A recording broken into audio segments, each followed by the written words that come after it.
Em nome do Pai, do Filho e do Espírito Santo. Amém. Nessa temporada tentaremos abordar e aprofundar sobre uma espiritualidade mariana, porém fortemente fixada no cristocentrismo, ou seja, uma espiritualidade mariana focada na coisa certa, não é? E nesse primeiro episódio de hoje, eu acredito que o primeiro passo que precisamos dar é qual é o lugar de Maria na história da salvação? Qual é o lugar de Maria no plano de Deus?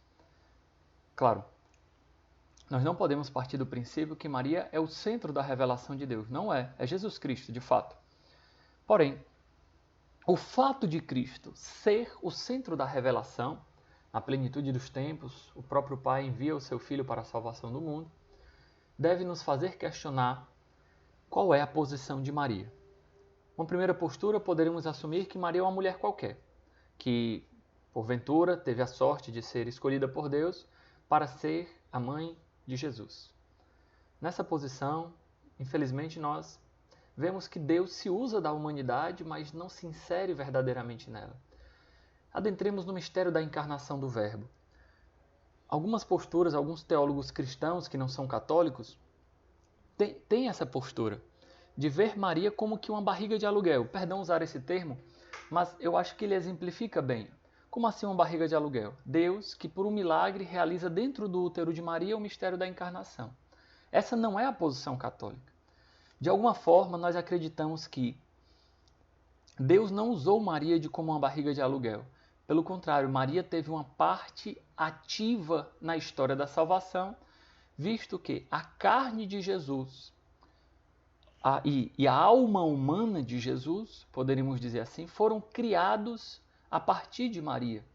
A carne de Jesus foi tomado da carne de Maria.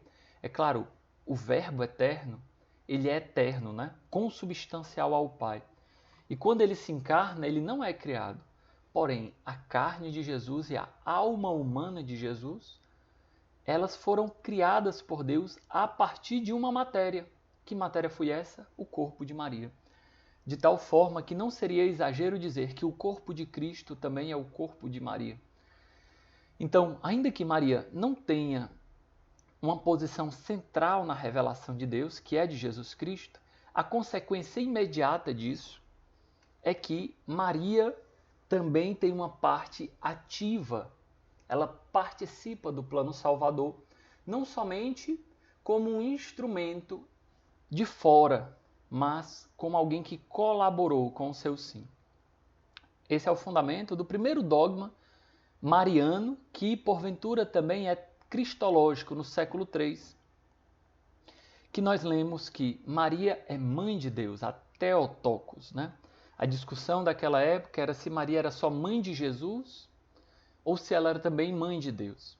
E a discussão naquela época era muito grande porque se dissesse que Maria era mãe de Deus, poderia se confundir como Maria mãe de Deus Pai, e obviamente não, porque o Pai é o princípio sem princípio, né? Em latim, principio sine principium. O Pai é o princípio ingênito, ou seja, aquele que não foi gerado, né?